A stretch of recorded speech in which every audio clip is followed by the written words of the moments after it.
Hello students, class 8 subject social science के history के lesson number 1 when where and how के part 4 में आपका स्वागत है।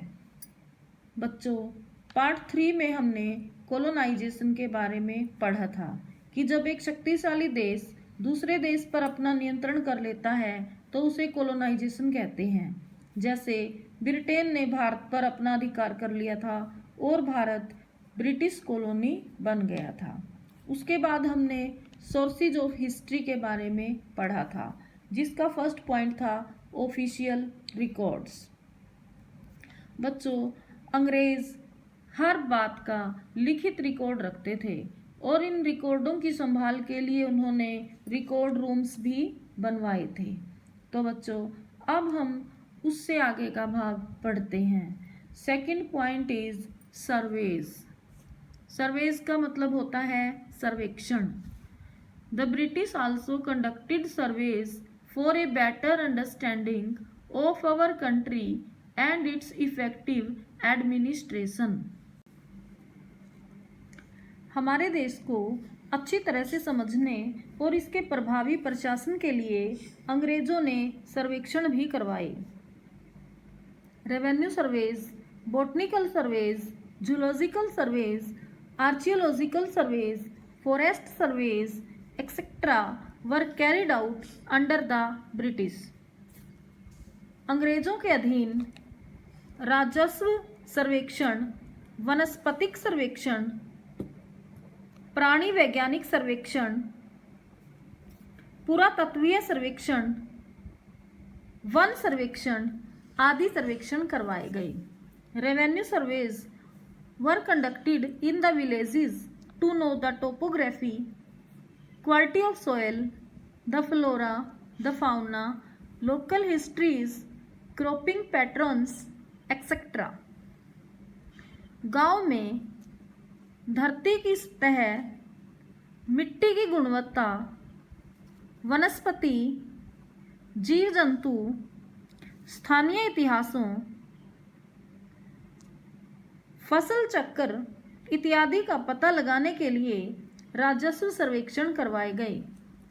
From the end of the 19th century, census operations were held after every 10 years। 19वीं सदी के आखिरी 10 वर्षों से प्रत्येक 10 वर्ष बाद जनगणना अभियान चलाए जाने लगे। The census gave a detailed account of the total number of people living in all the provinces of India, including their religious, castes, occupations and economic conditions। जनगणना ने भारत के सभी प्रांतों में रहने वाले लोगों की कुल संख्या की जानकारी उनके धर्म, जाति, व्यवसाय और आर्थिक नीतियों के साथ दी। But these official records tell us about the thoughts, feelings and interests of the British। लेकिन ये सरकारी रिकॉर्ड हमें अंग्रेजों की सोच, भावनाओं और दिलचस्पियों के बारे में बताते हैं। They don't tell us about the activities and feelings of the general people of the country। वे हमें देश के साधारण लोगों की गतिविधियों और भावनाओं के बारे में नहीं बताते। For this we have to depend on the following sources of history. इसके लिए हमें इतिहास के निम्न स्रोतों पर निर्भर रहना पड़ता है। अदर सोर्सेज, अन्य स्रोत। In earlier times very few people know how to write. प्राचीन काल में बहुत कम लोग लिखना जानते थे। But in the modern period many men and women began to write and express their anger, frustration, joy, sorrow and other experiences remarkably। परंतु आधुनिक युग में कई स्त्रियों व पुरुषों ने लिखना शुरू कर दिया था तथा अपने क्रोध, निराशा, खुशी, दुख और अन्य अनुभवों को ध्यान से दर्शाना शुरू किया। Many women also began to write during this period. इस काल में अनेक स्त्रियों ने भी लिखना शुरू किया। रास सुंदरी दासी was the first woman to write an autobiography in Bengali in 1876 named अमर जीवन।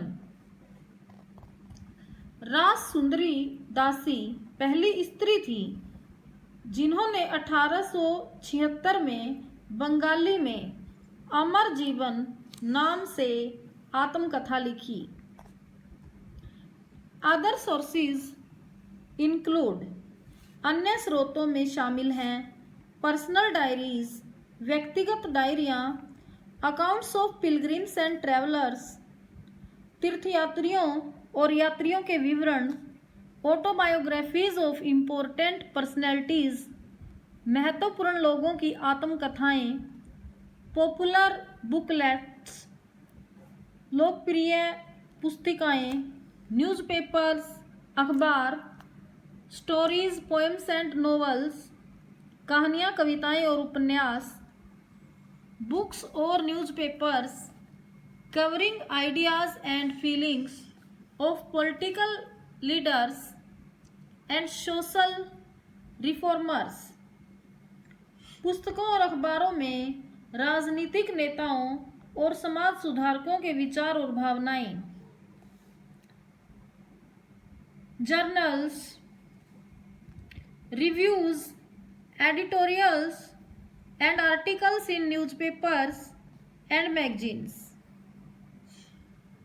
अखबारों और पत्रिकाओं में समीक्षाएं, संपादकीय लेख और लेख। The above mentioned literary sources serve as major sources of history, उपरोक्त वर्णित साहित्यिक स्रोत इतिहास के मुख्य स्रोतों के रूप में काम करते हैं। With the invention of printing press, newspapers and booklets were published in large numbers that served as the voice of the common man. Printing press के आविष्कार के साथ अखबार व पुस्तिकाएं बड़ी मात्रा में छपने लगी जिन्होंने आम आदमी की आवाज़ को बुलंद करने का काम किया। इम्पोर्टेंट पॉइंट्स, महत्वपूर्ण बिंदु। History is a record of people, places and events of the past arranged in A chronological order. इतिहास अतीत के लोगों, स्थानों व घटनाओं का रिकॉर्ड है जिन्हें क्रमवार व्यवस्थित किया गया है।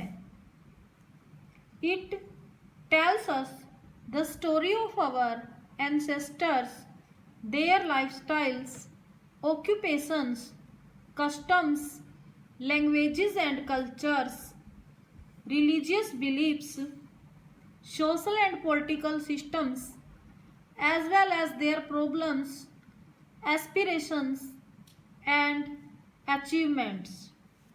यह हमें हमारे पूर्वजों की कहानी बताता है,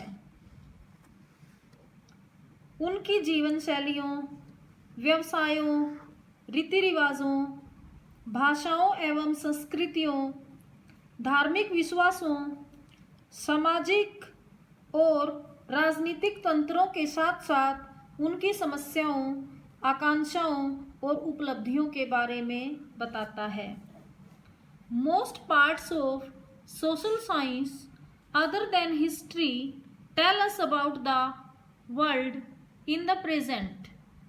इतिहास के अतिरिक्त सामाजिक विज्ञान के अधिकतर भाग हमें विश्व की वर्तमान स्थिति के बारे में बताते हैं। But history helps us to understand how the present evolved. परंतु इतिहास हमारी यह समझने में मदद करता है कि वर्तमान कैसे उदित हुआ।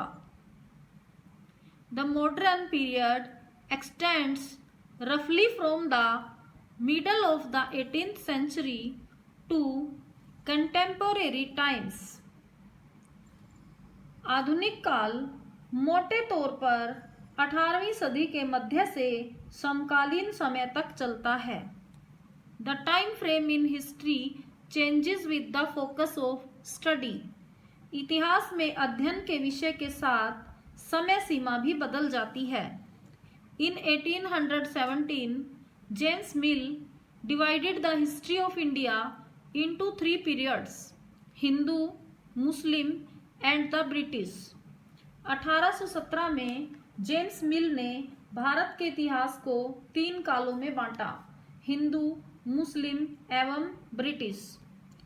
इन order to get a clear picture of the important changes in history, historians generally divide the past into 3 periods: the ancient period, the medieval period and the modern period।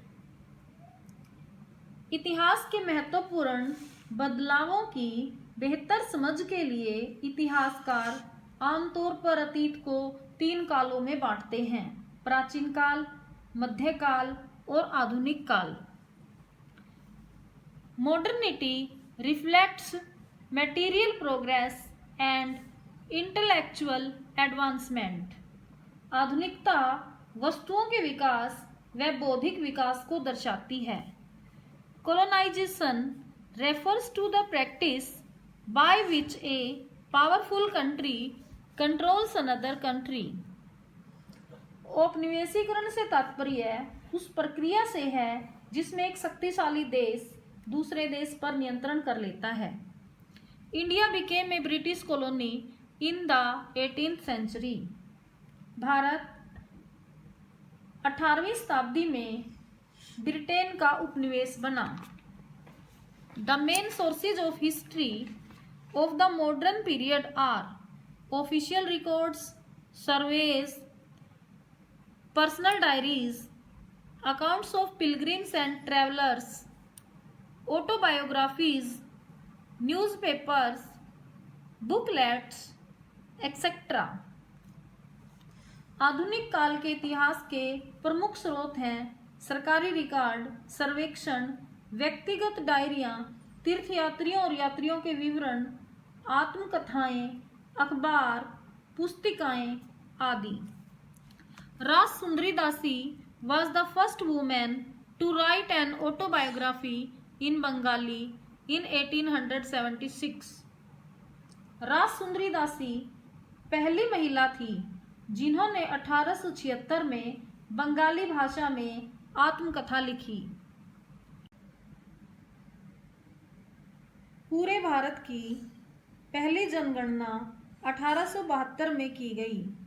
However, from 1881 decennial census became a regular aspect।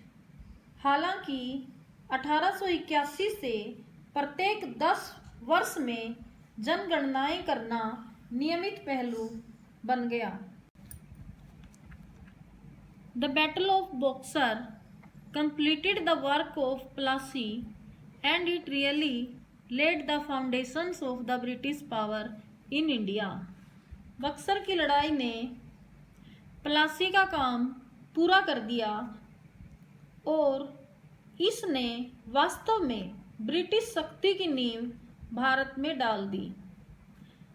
बच्चों, प्लासी की लड़ाई 1757 में हुई थी और बक्सर की लड़ाई 1764 में हुई थी। इसके बाद अंग्रेज भारत में और अधिक शक्तिशाली होते गए। तो बच्चों, आज ये लेसन समाप्त हो गया है। तो आज के लिए बस इतना ही। धन्यवाद।